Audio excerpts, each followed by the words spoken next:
Jesse Waters is, he's a moron. They, on this Fox News show, I forget which one it is, but they went after Alexandria Ocasio-Cortez for the most reasonable thing she's ever said, and they, as you'll see here, the hosts have no idea how to handle this argument and try to respond to it. So did Senator Manchin break his commitment to you? Senator Manchin and I are going to get something done. Thank you. President Biden trying to put his best foot forward on healing the rift with Senator Joe Manchin after the White House called him a liar. But radical Democrats don't want to hear it. Progressives are focused on pressuring Biden to go it alone on the spending plan. AOC tweeting this: Biden needs to lean on his executive authority now. He has been delaying and underutilizing it so far. Jesse, the same people who whinge and screech about the ruination of democracy are telling him to trample on the Constitution. Yeah, let's make him king. We'll build him a throne, put a crown on his head. We'll just have a monarchy. Squad can go home. We don't need Congress. Power of the purse. Give it to Joe. Send the Supreme Court home, too, while we're at it, right? No checks and balances. We're just a monarchy now.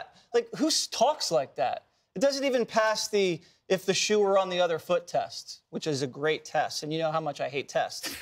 This is like if... Did you pass that test? Yes, the only one. It's if Trump were president and he didn't have a majority in the Senate, you think AOC would be like, yeah, just let Trump enact the MAGA agenda. Right? No, of course she wouldn't.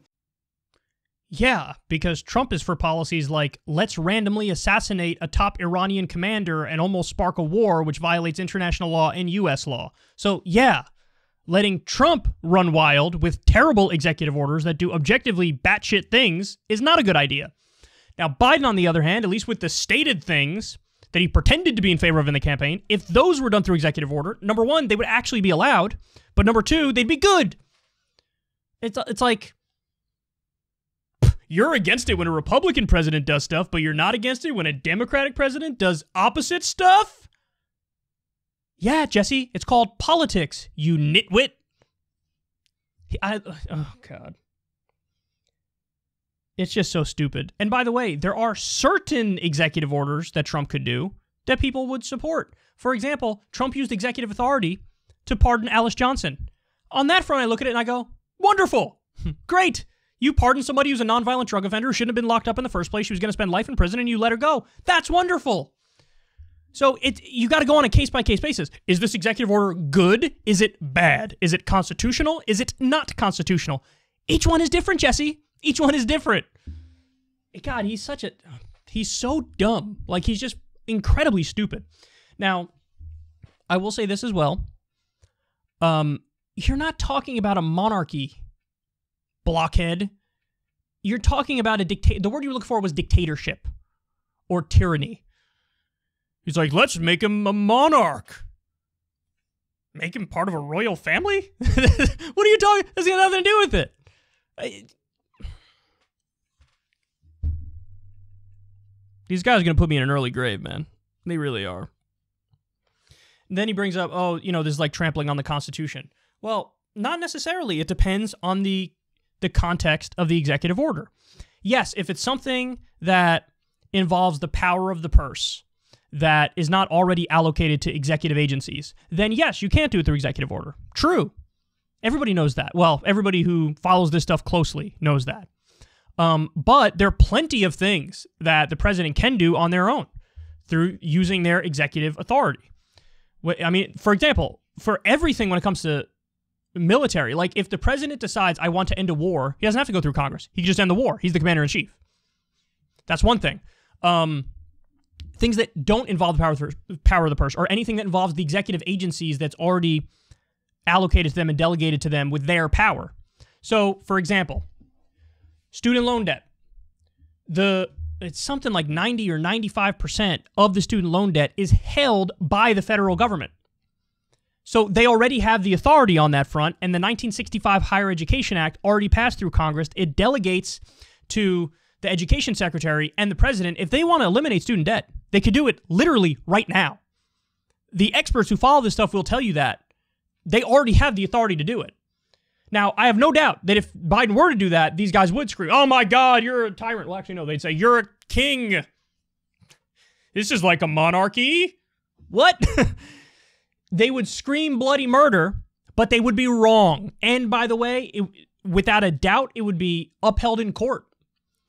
If it were to be struck down in court, it would be total nonsense and it'd be the most partisan hack decision you could ever imagine from the court. But they already have the authority under the 1965 Higher Education Act, signed by Lyndon B. Johnson, to do that.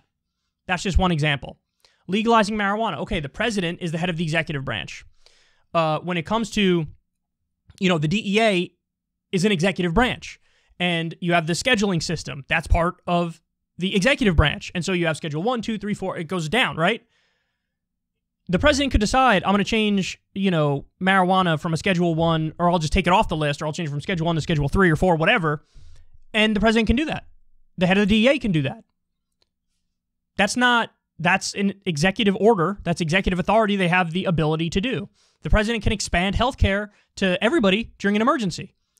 That was a provision under Obamacare, which already passed Congress. So if something already passed Congress already, or if something is just part of the executive agencies, of course the president could just do it on his own. Of course. The president has more power than most people realize.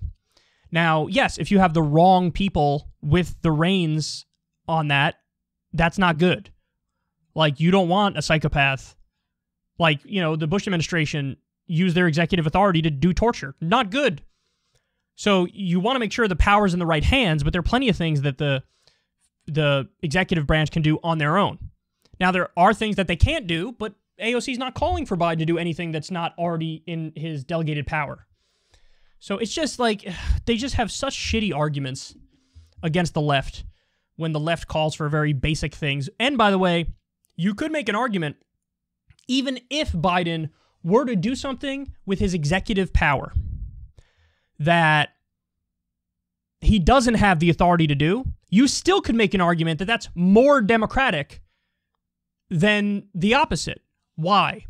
Because let's say if Biden decides, I'm just going to make up an example here. I'm going to cut more $2,000 checks to people. By the way, Trump did try to do that through executive authority, but I digress. If he decided to do that, that polls at 60 or 70%. If Congress doesn't want to go along with him, who's really acting more democratic?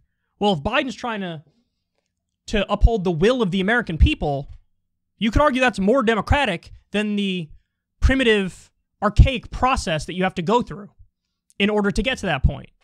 So even in areas where he doesn't even have the power, there is a philosophical argument. He's actually being more democratic because he's representing the democratic will of the people, even though technically the process is incorrect. But this, of course, is way above Numbnut's head because he's one of the dumbest people on TV.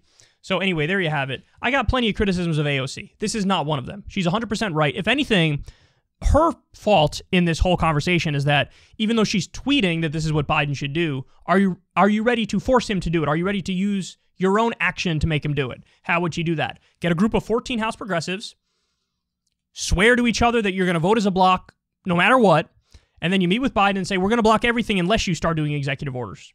That's how she would really be doing the right thing. Now she's just tweeting, which she's expressing the right sentiment, but is she actually going to carry it out? Well, that's a separate question.